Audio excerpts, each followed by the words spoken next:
নমস্কার বন্ধুরা, স্নেহা রেসিলো জীবনকথা চ্যানেলে আপনাদের অনেক স্বাগত। আশা করি আপনারা খুবই ভালো আছেন। আজকে ছানার কোফতা বানাবো। এই জন্য প্রথমে কাজু, কিশমিশ, তার সাথে বাদাম আমরা এগুলোকে কুচি কুচি করে কেটে নিয়েছি। এরপর নিয়েছি সেদ্ধ আলু, তার সাথে ছানা, আর নিয়েছি কাঁচা লঙ্কা কুচি। এরপর আলুটিকে ভালোভাবে খুব ম্যাশ করে নিয়েছি। আর কিছুটা ছানাটার মধ্যে কাঁচা লঙ্কা দিয়ে দেখুন খুব ভালোভাবে মেখে নিচ্ছি, যাতে ছানাটার মধ্যে কোনো শক্ত অংশ না রয়ে যায়, ছানাটা যাতে পুরোপুরিভাবে নরম হয়ে যায়। আর দেখুন আলু সিদ্ধটাকেও খুব ভালোভাবে মেখে নিচ্ছি, যাতে আলু সিদ্ধর মধ্যেও না কোনো শক্ত অংশ রয়ে যায়। এরপর ছানা, আলু সিদ্ধ, তার সাথে কাঁচা লঙ্কা কুচি, এই দুটিকে খুব ভালোভাবে মেখে নিয়েছি। দেখুন খুব ভালোভাবে মেখে নিচ্ছি, যাতে খুব ভালোভাবে মিশে যায়।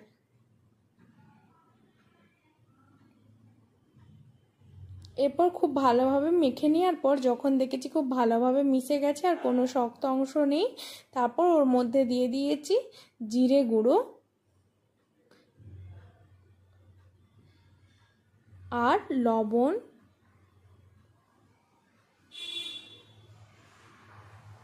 এরপর জিরে গুঁড়ো, লবণ দিয়েও ছানাটিকে, আলুটিকে, তার সাথে কাঁচা লঙ্কা কুচিটাকে আবার খুব ভালোভাবে মেখে নিয়েছি।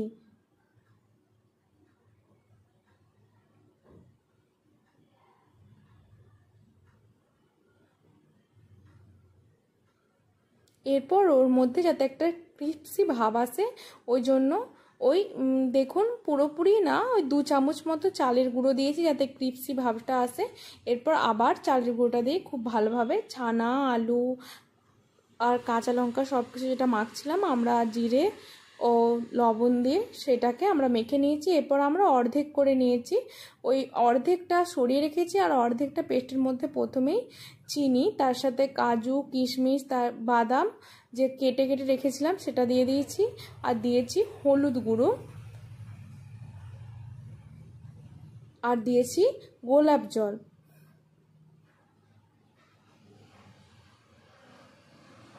দেখুন সব কিছু দিয়ে আবার এটাকে খুব ভালোভাবে মেখে নিচ্ছি।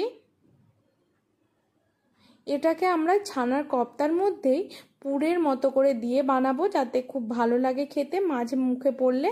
সেই জন্য আমরা এটাকে বানিয়ে নিলাম। দেখুন এরপর ছোট ছোট বলের আকারে এগুলোকে গড়ে নিচ্ছি।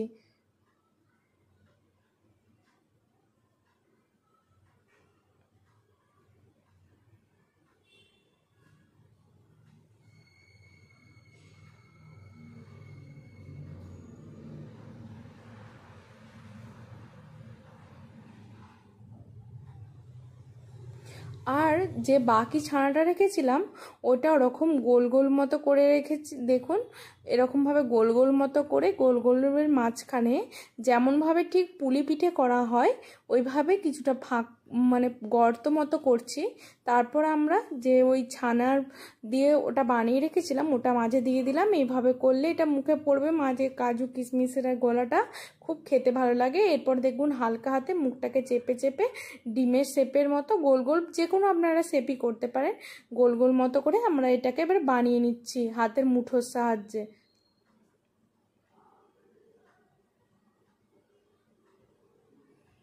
দেখুন এইভাবে এরপর আমরা এগুলোকে সবকটা বানিয়ে নিয়েছি। যতটা আমরা বানাচ্ছি এভাবে আপনারাও বানিয়ে নেবেন। এরপর আমরা একটা মশলা বানিয়ে নিচ্ছি। এই জন্য একটা পাত্রের মধ্যে নিয়ে নিয়েছি জিরে গুঁড়ো, ধনে গুঁড়ো ও লঙ্কার গুঁড়ো, তার সাথে হলুদ গুঁড়ো আর লবণ। এরপর সব কিছু জলে গুলে আমরা মশলাটাকে রেডি করে রাখছি রান্নার জন্য।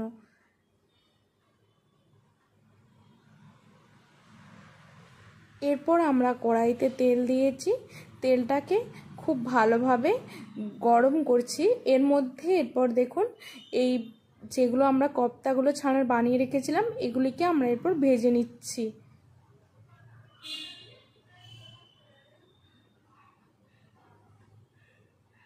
লাল লাল করে এরপর আমরা মিডিয়াম ফ্লেমে এগুলোকে খুব ভালোভাবে ভেজে নিয়েছি।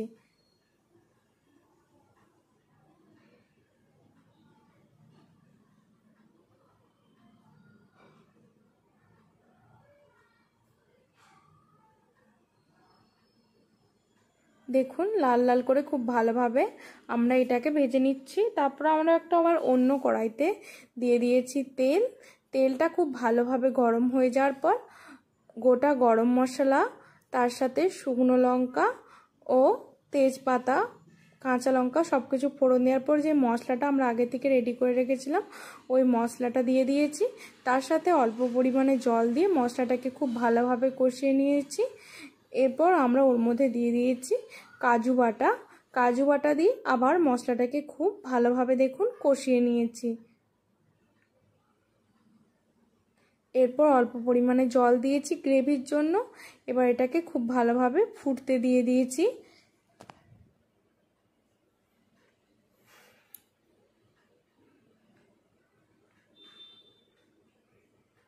দেখুন এটা খুব ভালোভাবে এরপর ফুটে গেছে। যখন এটা থেকে পুরো তেল ছেড়ে বেরিয়ে এসেছে তখন আমরা এর মধ্যে দিয়ে দিয়েছি ওই ছানার যে আগে থেকে কোপ্তাগুলোকে ভেজে রেখেছিলাম ওই কোপ্তাগুলিকে। আমরা এটাকে ডুবো তেলে ভাজিনি যাতে খুব বেশি তেল হয়ে যায়। আপনারা যদি ডুবো তেলে ভাজেন এটা কিন্তু চারদিকটা লাল হবে। আমরা একটু কম তেলে ভাজার চেষ্টা করেছি। এরপর এগুলিকে কোপ্তার মধ্যে ডুবিয়ে দিয়েছি। দেখুন কোপ্তাগুলিকে দিয়ে এগুলোকে ভালোভাবে ডুবিয়ে দিচ্ছি কোপ্তার মধ্যে।